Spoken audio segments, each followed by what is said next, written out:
কিন্তু দিলীপ বাবুর কোনো ক্ষতি হবে না। পুলিশরা তদন্ত করে, আমি আপনাকে বলছি, 1 সপ্তাহের মধ্যে রিপোর্ট দিয়ে দেবে। এটা যে ফেক, এটা তদন্ত করে রিপোর্ট হয়ে যাবে। কিন্তু এই জিনিসগুলো বাংলার মানুষকে এইভাবে ভুল বোঝানোর জন্য এবং একটা নেতার এই অসম্মান করার জন্য আমি মনে করি যে বিজেপি তার প্রাপ্য সম্মানটা হারালো।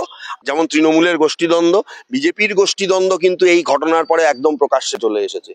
কথাটা শুনতে এমন কিছুই নতুন না, কারণ বর্ধমান অফিসে বিজেপির যেদিন আগুন লাগানো হয়েছিল আগের বছর, এই আগের বারের বিধানসভা ভোটের সময়, তখন থেকে এই কথাটা কিন্তু পশ্চিমবঙ্গের বাতাসে ভাসছে যে বিজেপিতেও গোষ্ঠীদ্বন্দ্ব চলে, এবং মহারাষ্ট্র থেকে শুরু করে রাজস্থান, দিল্লি, অনেক জায়গাতেও সেই ঘটনা আমরা প্রত্যক্ষ করেছি।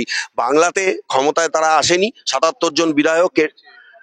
দেখুন, কে করেছে স্পেসিফিক্যালি সেটা এখন পুলিশ তদন্ত করছে। একজন আইনজীবী হিসাবে কেন আমি কারোর নাম দেব?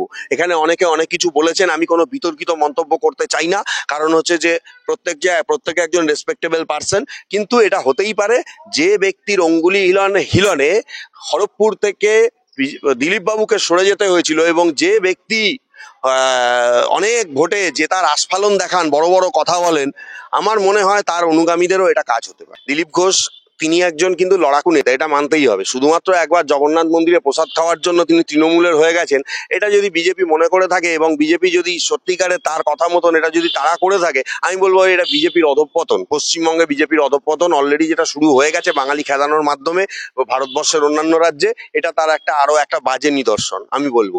কারণ একটা অ্যাক্টিভ লোক, একটা ভালো লোক, যিনি বিজেপিকে আরো বড় জায়গায় নিয়ে যেতে পারতেন, যিনি বিজেপির 18টা সিট এনে আনার মূল কাণ্ডারি আমি বলবো 2019 সালে, আজকে তাকে তার নিজের পছন্দের জায়গা থেকে সরানো হয়েছে কার অঙ্গুলি হেলনে, এটা কিন্তু সবাই জানে। দিলীপ ঘোষ জগন্নাথ মন্দিরে পা দেওয়ার আগে অবধি পুরোপুরি বিজেপি, সেখানে কোনো দ্বন্দ্ব নেই, কোনো অভিযোগ নেই, কোনো কিছু নেই। যদিও জগন্নাথ মন্দিরে পা দিয়ে তিনি সস্ত্রীক মুখ্যমন্ত্রীর সঙ্গে দেখা করলেন, মুখ্যমন্ত্রীর সঙ্গে তিনি বসে সৌজন্য সাক্ষাৎকার করলেন, মিষ্টি টিষ্টি ইত্যাদি, এখানে বোধহয় দিলীপ ঘোষকে দেখা যাবে। কিন্তু আলটিমেটলি আমরা দেখলাম যেদিন দিলীপ ঘোষ সব থেকে বড় লড়াকু নেতা, তিনি একমাত্র নেতা যিনি 2019 সালে 18টা সিট বিজেপির বার করতে সব থেকে বড় সদর্থক ভূমিকা পালন করেছিলেন।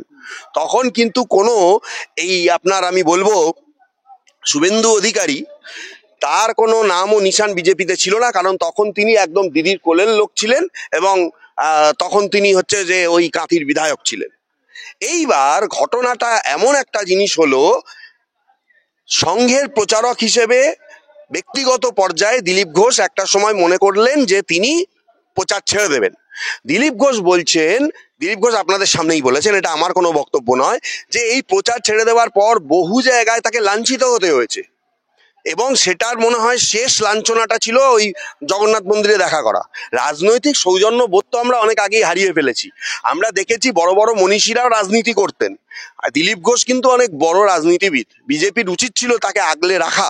দিলীপ ঘোষের মতো রাজনীতিবিদ বিজেপির পক্ষে কিন্তু দ্বিতীয় খুঁজে পাওয়া কঠিন, এবং বিজেপির যে অবনমন আজকে তৈরি হয়েছে বাংলার বুকে, আমি বলবো মানুষ একটা অপশান খুঁজছিল।